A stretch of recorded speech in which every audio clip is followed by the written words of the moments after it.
In the earliest days of the American Republic, long before its borders stretched from ocean to ocean, the land trembled beneath the weight of competing dreams. The revolution had ended, but the promise of unity was far more fragile than the ink that signed the new nation into existence. 13 states stood together in name, yet each carried its own vision, its own fears, and its own quiet resentment. It was a young country, restless, hopeful, and uncertain of the destiny it was racing toward.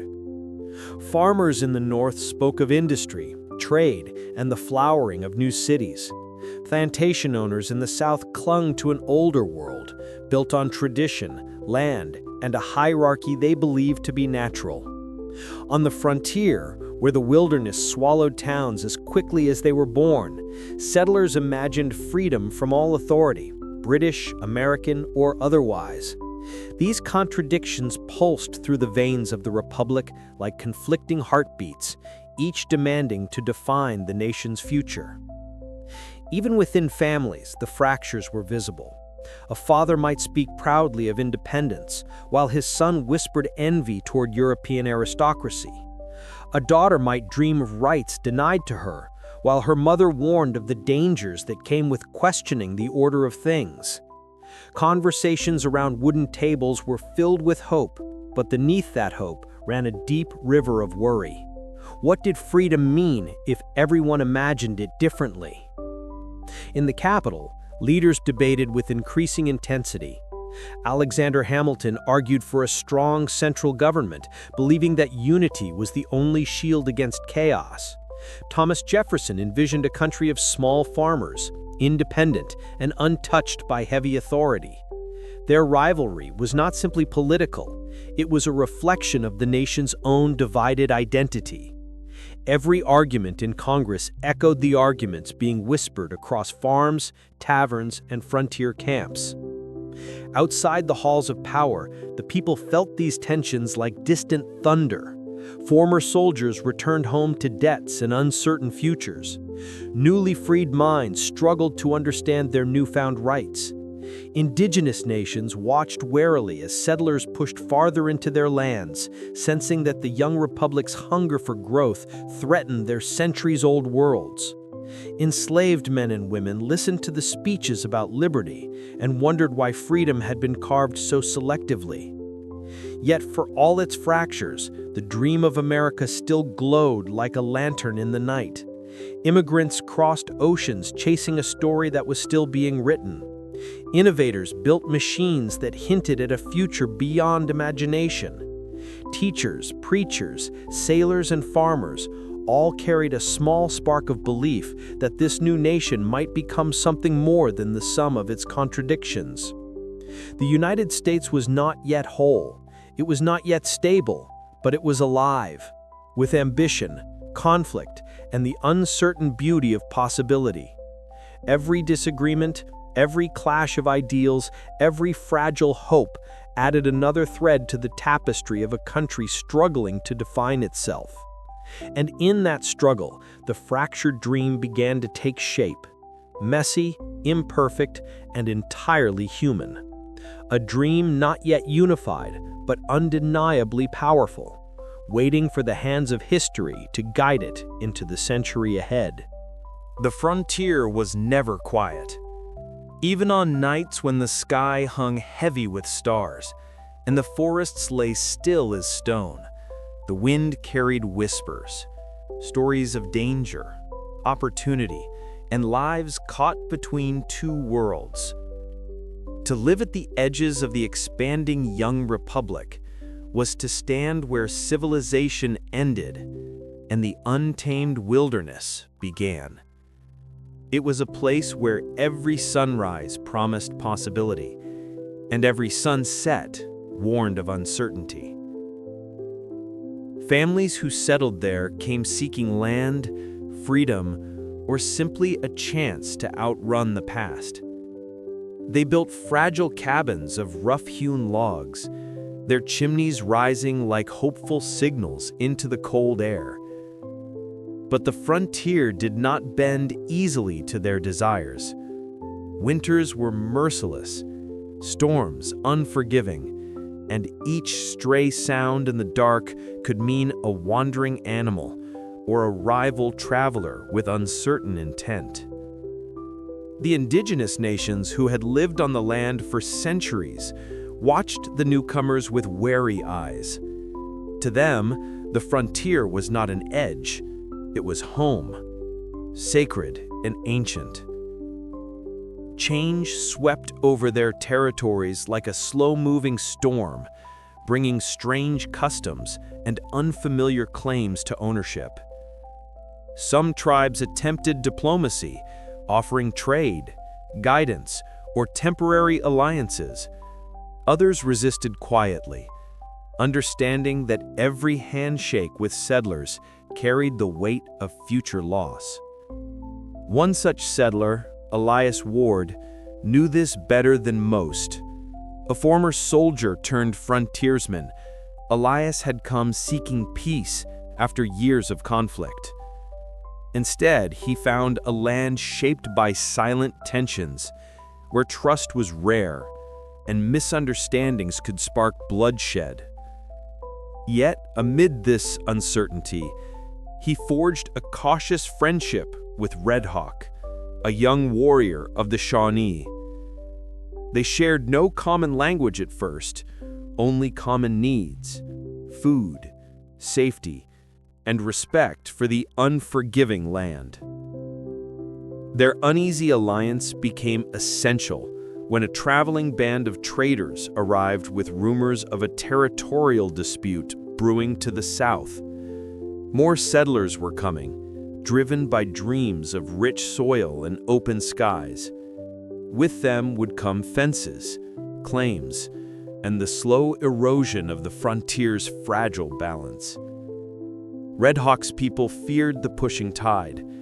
Elias feared the inevitable clash it would bring. As the winds shifted through the tall grass, both men understood that the wilderness itself seemed to sense the approaching storm.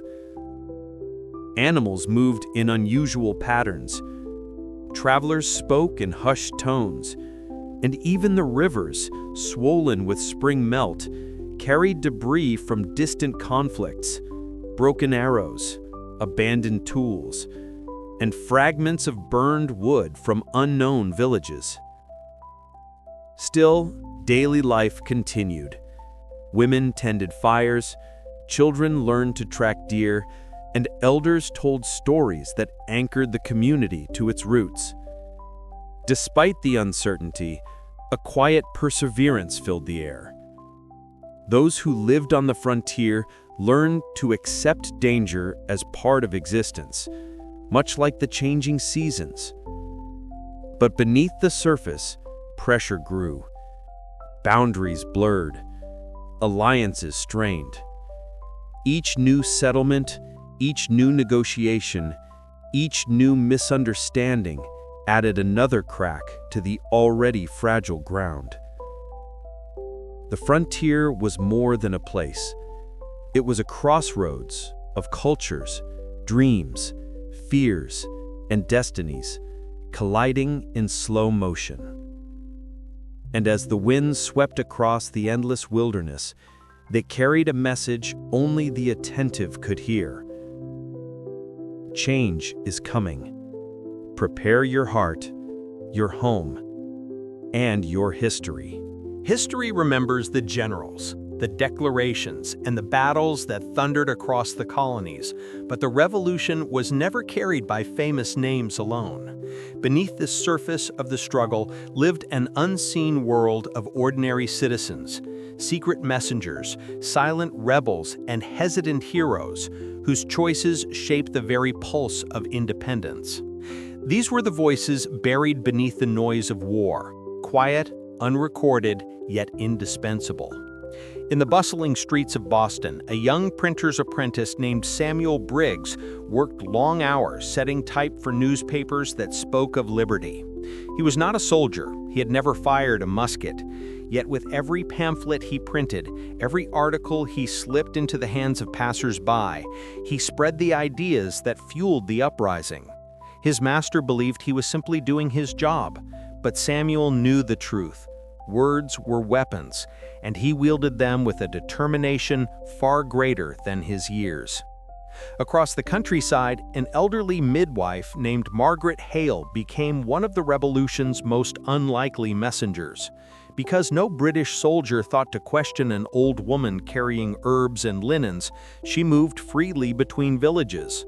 Hidden inside her basket of medicinal plants were coded letters, warnings of troop movements, pleas for supplies, and messages of hope for families torn apart by war. She never spoke of her role, not even to her children. Her loyalty lived in silence. In the port towns, dock workers and fishermen formed secret networks that stretched across the coastline. Caleb Turner, a quiet man with calloused hands and a life shaped by the tides, used his small fishing boat to ferry information instead of fish. Under moonlit skies, he guided revolutionary couriers through inlets and marshes, protecting them from British patrols. He asked for no recognition. The cause itself was payment enough. Meanwhile, in the drawing rooms of wealthy loyalist families, hidden rebels played a different kind of dangerous game. Young Anne Whitmore, educated and soft-spoken, listened carefully during her family's social gatherings. British officers often spoke freely around her, assuming her mind was occupied with trivialities. But Anne memorized every detail: troop numbers, supply routes, planned arrests, and passed the information to rebels through coded embroidery patterns stitched onto handkerchiefs. To anyone else, they were simple floral designs. To the resistance, they were lifelines. Children, too, found their quiet place in the revolution.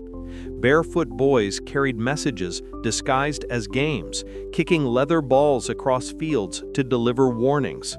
Girls sold fresh bread at British checkpoints, hiding slips of information beneath the warm crusts. None sought glory, all desired freedom. These unnoticed individuals formed the backbone of the revolution. Their courage was not loud but steady, carried out in kitchens, workshops, fields, and churchyards. They stitched the rebellion together thread by thread, action by action, belief by belief. When the first gunshots of war echoed across Lexington and Concord, these hidden voices had already prepared the path. The fire of independence did not suddenly ignite on the battlefield. It was sparked in secret, nurtured in shadows, and carried forward by the hands of the ordinary.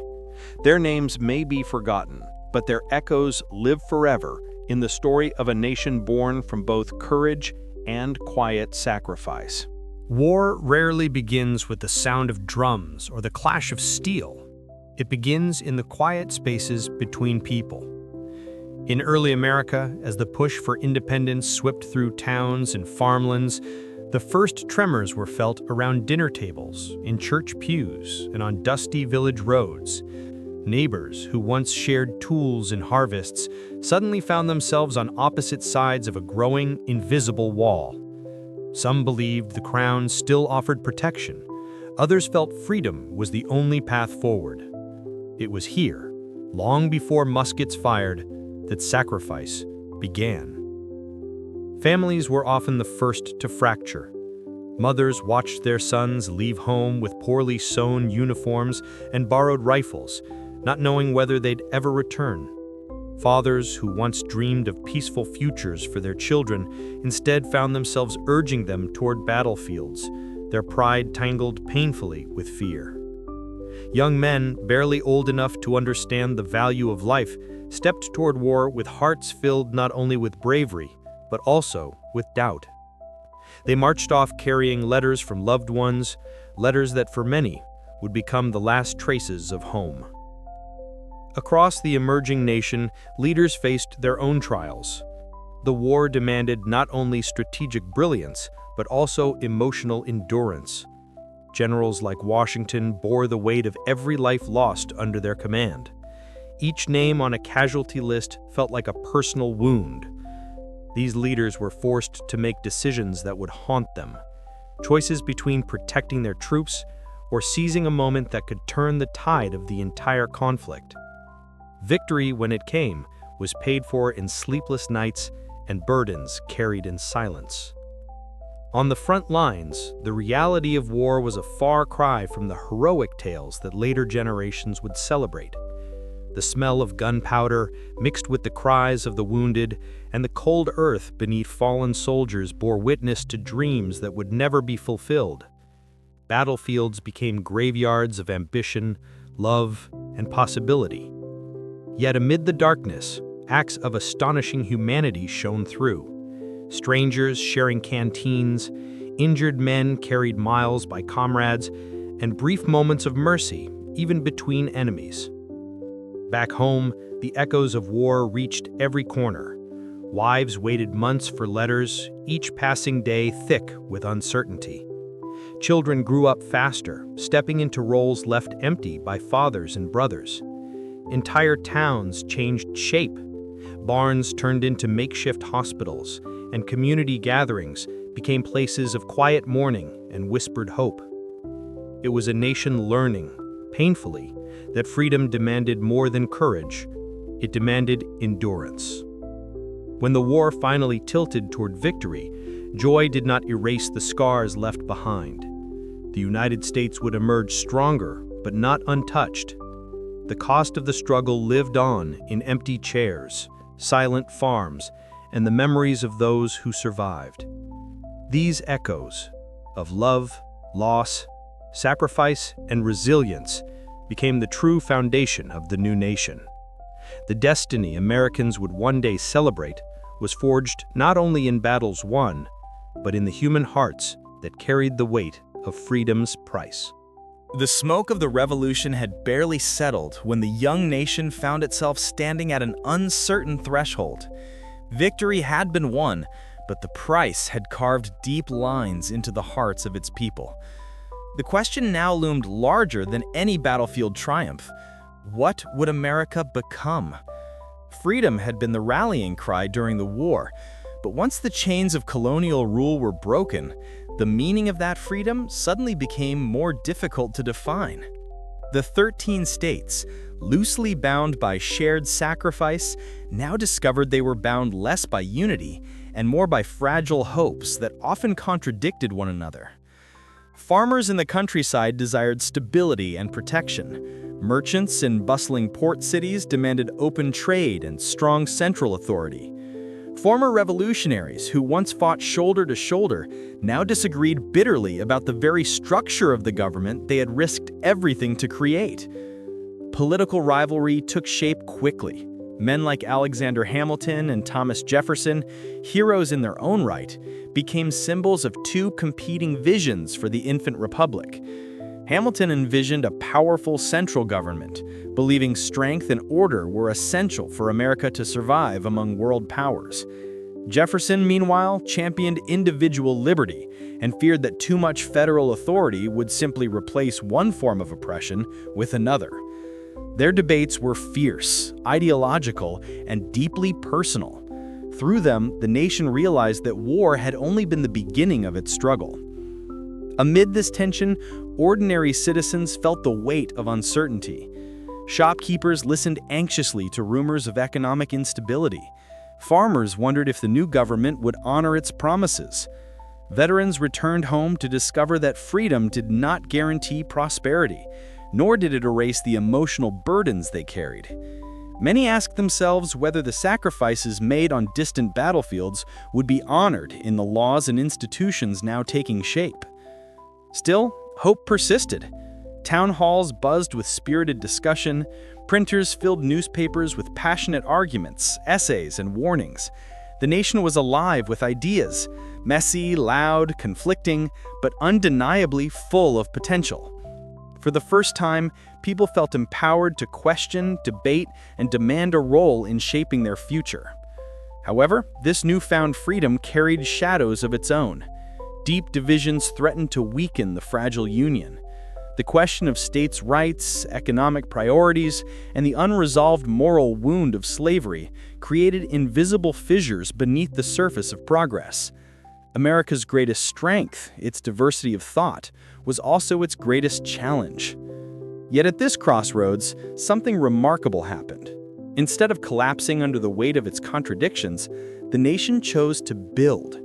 Through compromise, argument, and sometimes sheer determination, Americans drafted a constitution unlike anything the world had seen before. It was imperfect, unfinished, and deeply debated, but it was a beginning. In those turbulent years, America discovered that freedom was not a destination, but a continuous struggle. The nation's identity would be shaped not by the heroes of war alone, but by the countless voices striving to define justice, equality, and power.